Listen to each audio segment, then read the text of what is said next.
This is Kevin Mayo, your Mayo correspondent for the Real Ale Craft Beer, and today we're drinking Bluepoint Brewing Mosaic Session IPA.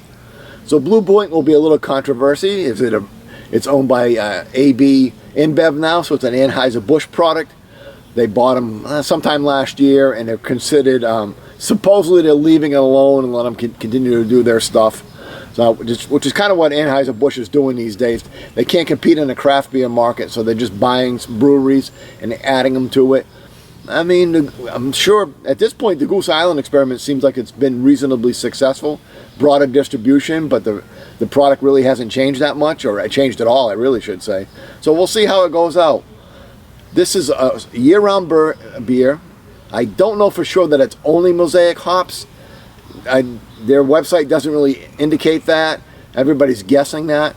And surprisingly enough, I didn't see any other reviews. I was looking to see if anybody else had seen anything about this, and I didn't see any other reviews on this, which, like I said, it's a year-round product. I would have thought there would have been more of it out there.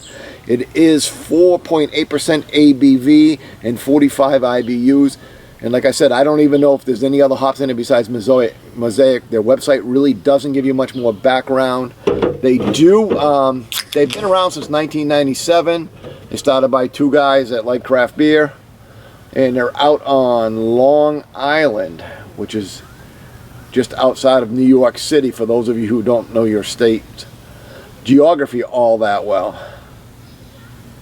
So, let's take a look and see what we got.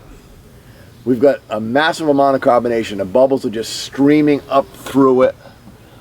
And then we've got a nice pale yellow, almost like a lager yellow, in three fingers of bright white head on it.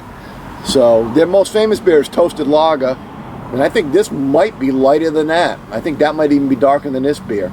Let's do the aroma. So you got a little bit of cut grass, pine,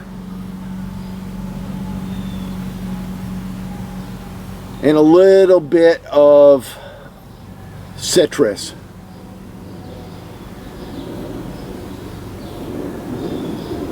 I would say the traditional grapefruit is what it really kind of tastes like, smells like. But both of those are fairly faint. Not getting much in the way of any malt notes.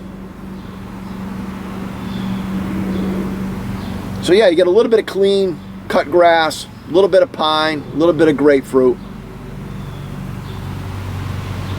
and maybe just the briefest hint of like a saltine cracker. Let's do the taste.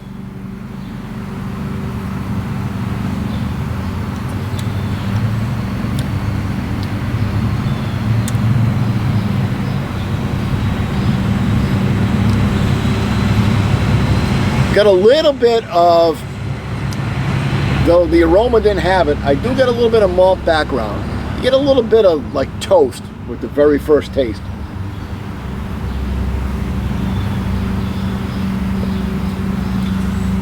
Yeah, so you get a little bit of toast. It's pretty body-wise, pretty light. I mean, it just washes away and then finishes dry.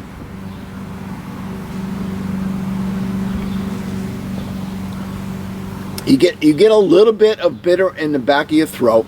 I mean, it's not West Coast style, and it's only 48 IBUs, so you wouldn't expect it.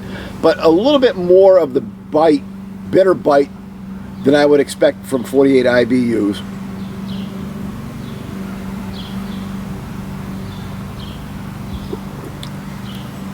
And a hint of grapefruit, and just a hint.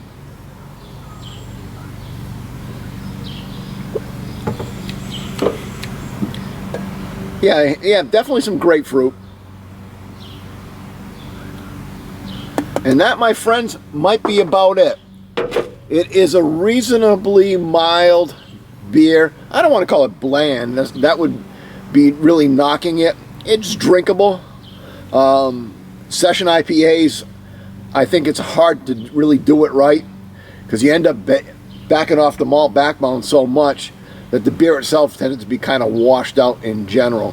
So, but if you're moving up from Sam Adams, I'm using his glass, or even an InBev product, you know, a Budweiser, or if you're moving up from one of those, what could be a nice gateway beer to get you going in the right direction.